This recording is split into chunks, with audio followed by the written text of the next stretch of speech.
ये एक ऐसी खबर है जो दिल दहला देने वाली है। एक ऐसी त्रासदी जो पूरे दक्षिण कोरिया को झकझोर कर रख चुकी है। जंगल की आग जो महज एक छोटी सी चिंगारी से शुरू हुई थी, अब सैकड़ों किलोमीटर तक फैल चुकी है। घर जल रहे हैं, जिंदगियां खत्म हो रही है और पूरा देश एक खौफनाक मंजर देख रहा है। आज हम आपको इस भयानक आपदा की हर अहम जानकारी देंगे। कैसे ये आग फैली, कितनी तबाही हुई और अब आगे क्या होगा। पूरा वीडियो देखिए, क्योंकि इस कहानी में सस्पेंस भी है, डर भी और सवाल भी, जिनके जवाब बेहद जरूरी हैं।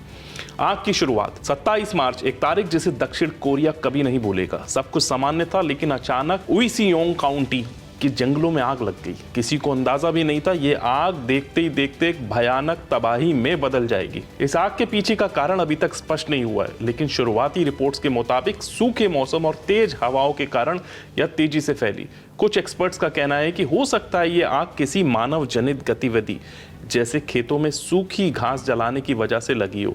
अगर ये सच है तो ये एक बड़ी लापरवाही है जिसने पूरे देश को संकट में डाल दिया है। मौत का तांडव, कितनी जानें गईं। अब तक 26 लोगों की मौत की पुष्टि हो चुकी है। हर बीतते घंटे के साथ ये संख्या बढ़ सकती है। मरने वालों में आम नागरिकों के साथ साथ बहादुर फायर फाइटर्स भी शामिल हैं, जो इस आग को काबू करने के लिए अपनी जान पर खेल गए। 37,000 से अधिक लोगों को अपने घर छोड़ने पड़े। सोचिए, एक दिन पहले तब जो लोग अपने परिवारों के साथ हंस खेल रहे थे, अब वे शरणार्थी बन चुके हैं। उनकी आंखों में आंसू है, दिल में डर है और सामने सिर्फ राख का ढेर। 300 से ज्यादा इमारतें, जिनमें घर, दुकानें और ऐतिहासिक धरोहरें शामिल है, जलकर खाक हो चुकी हैं।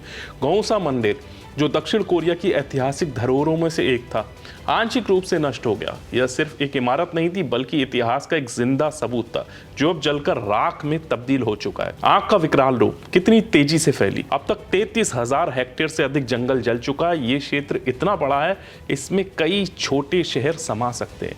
आग केवल जंगलों तक सीमित नहीं रही, इसने फार्म हाउस, बिजली की लाइनें, हाईवे और शहरी इलाकों को भी चपेट में ले लिया। मौसम विभाग के अनुसार आने वाले दिनों में हल्की बारिश की संभावना है, लेकिन विशेषज्ञों का मानना है कि आग बुझाने के लिए पर्याप्त नहीं होगी। राहत कार्य, बचाव में लगे 120 हेलीकॉप्टर और हजारों जवान।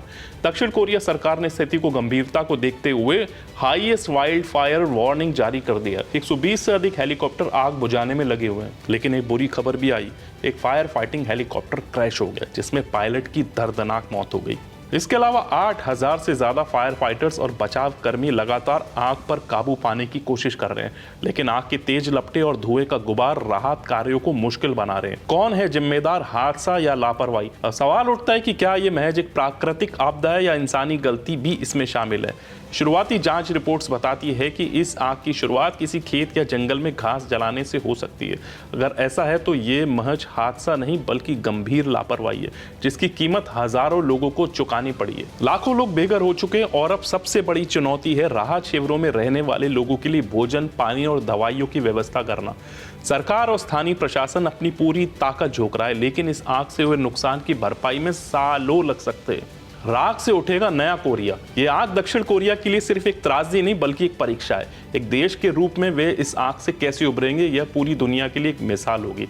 लेकिन क्या यह आखिरी जंगल की आग होगी, या फिर इंसान अपनी लापरवाहियों से खुद को बार बार संकट में डालता रहेगा? ये सवाल सिर्फ दक्षिण कोरिया के लिए नहीं, बल्कि पूरी दुनिया के लिए है।